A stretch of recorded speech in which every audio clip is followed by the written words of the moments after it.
All right, so today we are talking about how to figure cash flow on a rental property.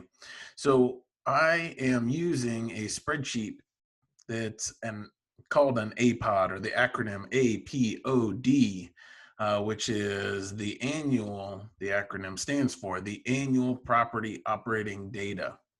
So this is a spreadsheet that I use personally to figure the numbers on a rental property. It's also a spreadsheet that I use with lenders when I am presenting to them the opportunity to lend on one of my properties. So first, we're going to enter the rent, what the monthly rent is, and the spreadsheet then is going to figure that annually. So for this example, the monthly rent is $1,200 a month. This is a 3-bed, 2-bath home in Dayton. And so annually, the rents will be $14,400. I'm going to take out some of that for vacancy and loss. So we have to figure at some point, somebody's not going to pay rent, or there's going to be a break between somebody moving out, somebody moving back in. For this example, we're using 5%. Now, in reality, most of my investing career, most years, we don't have any vacancy and loss because there are enough pet fees or pet rent, late fees, things like that, that make up for any vacancy or loss in the portfolio as a whole. But that's a side note. For this example, we're using 5% vacancy and loss, which means $720 will be lost.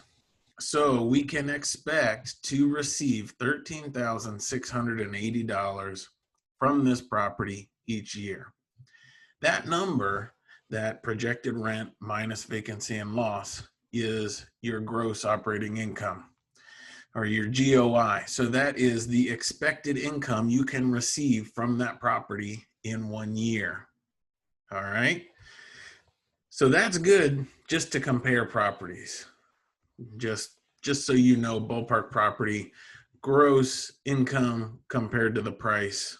That's a good figure just for comparing properties. Now, to figure out the net income, we're going to take gross income minus expenses. So our expenses that we're going to take out are property taxes. This property was $1,400 per year. Insurance, this one was $50 a month, so that's $600 a year. You're going to take out management expenses. For this example, I didn't include management, so that is a personal preference thing, unless you're hiring a property manager. If you're hiring a property manager for your rental, obviously you need to include property management in there. If you're managing it yourself, it's kind of your preference whether you want to include it or not. In the beginning, when I first started investing, I didn't include anything for management because it was just my labor. And I was trying to figure out how much actual cash I was going to get from that property.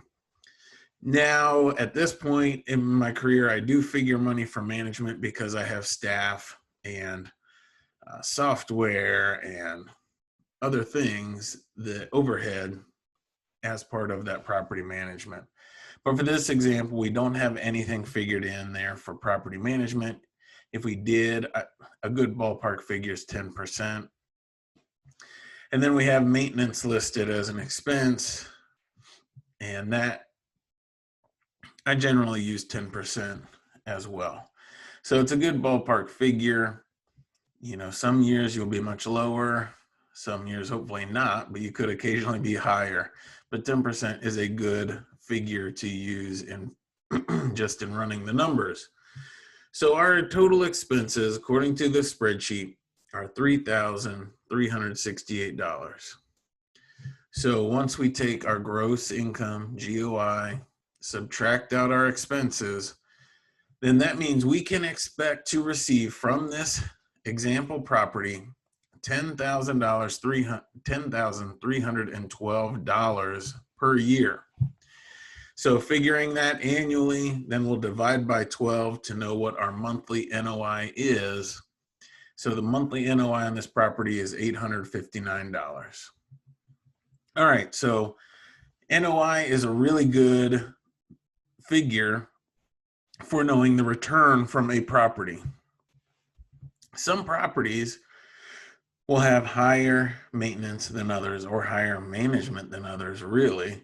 If you have a property in a D area, oh, the numbers are going to look really good. If you don't account for it being a D area where your maintenance is going to be sky high and your management will probably cost you an arm and a leg too. So the NOI is how you can compare a property and how it will perform compared to other properties.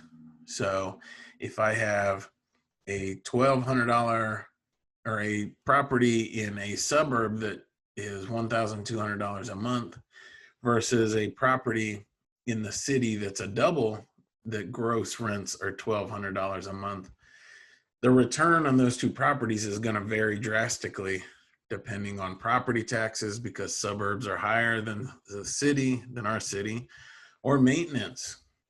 So NOI is a good way to figure those numbers so that you can compare deals or compare properties.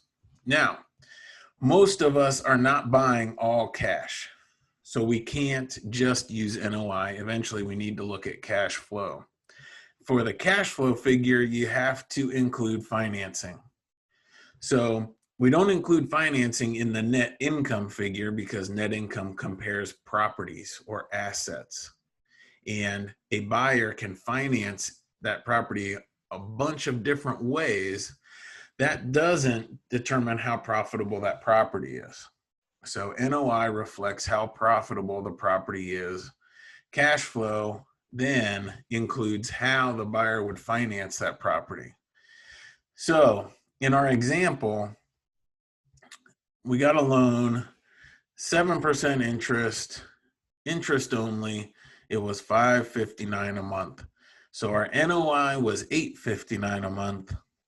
Our loan or financing for this property is $559 a month, which means our cash flow is $300 a month. All right, so that means after all rents are collected, all expenses are paid, and you pay the bank or private lender or whoever financed the deal for you, you will keep $300 a month and should be able to expect that. All right. So that is an APOD, or annual property operating data spreadsheet. And so in the coming examples, I'm going to talk about BRRRR deals and what the cash flow was on those.